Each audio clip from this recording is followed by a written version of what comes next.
καταφέρανε να ζουν εν παρθενία ενώ είναι μαζί. Γι' αυτό τέτοια ακροβατικά σε θέματα πίστεως να μην κάνουμε μόνοι μας.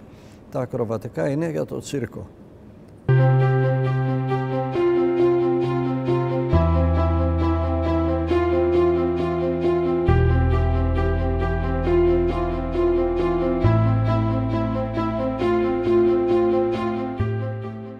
Είναι αμαρτία να είσαι παντρεμένος και να μην θέλεις να έχεις παιδιά.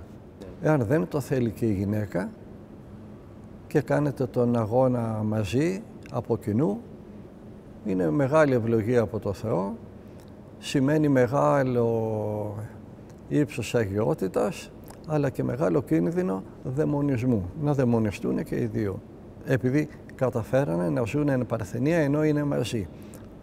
Γι' αυτό τέτοια ακροβατικά σε θέματα πίστεως να μην κάνουμε μόνοι μας. Τα ακροβατικά είναι για το τσίρκο.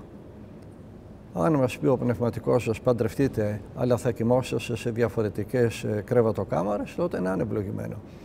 Αλλά όχι να το αποφασίσουμε μόνοι μας. Γιατί υπερεκτιμάμε τις δυνάμεις μας. Νομίζουμε ότι είμαστε δυνατότεροι για περισσότερα πράγματα και πιο σπουδαία πράγματα και δεν καταλαβαίνουμε πότε μας νικάει ο διάβολος. Αν θέλεις να μην κάνεις παιδιά, υπάρχει λόγος να παντρευτείς. Κάτσε ανήπαντρος και μην κάνεις παιδιά. Γίνει ιεραπόστολος, γίνει αρχιμανδρίτης, γίνει καλόγερος. Βόηθα την ενορία σου. Δεν υπάρχει λόγος να παντρευτείς και να μην κάνεις παιδιά. Μπορείς και έξω από το γάμο να μην κάνεις παιδιά. Γιατί είναι πολύ επικίνδυνο.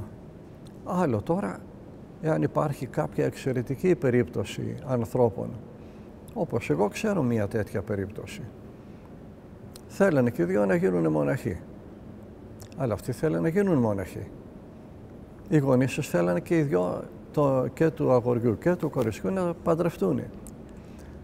Και αποφασίσανε τα παιδιά με την κοινή γνώμη του πνευματικού να παντρευτούν και να ζουν σε ξεχωριστές κρεβατοκάμαρες. Παντρευτήκανε, χαρές, οι γονείς και του παιδιού και της κοπέλας, γλέντια, κακό.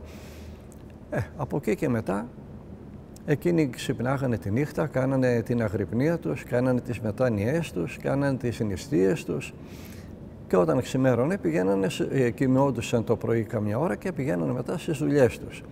Εκείνος αλλού, η κοπέλα αλλού. Ένα ολόκληρο χρόνο.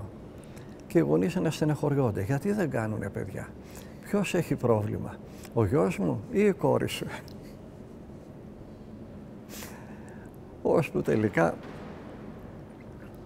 τα παιδιά φύγανε μακριά, καταλάβανε οι γονείς ότι χάσανε το παιχνίδι και ο γιος έχει γίνει ηγούμενος σε μοναστήρι και η κόρη έχει γίνει ηγουμένη σε άλλο μοναστήρι.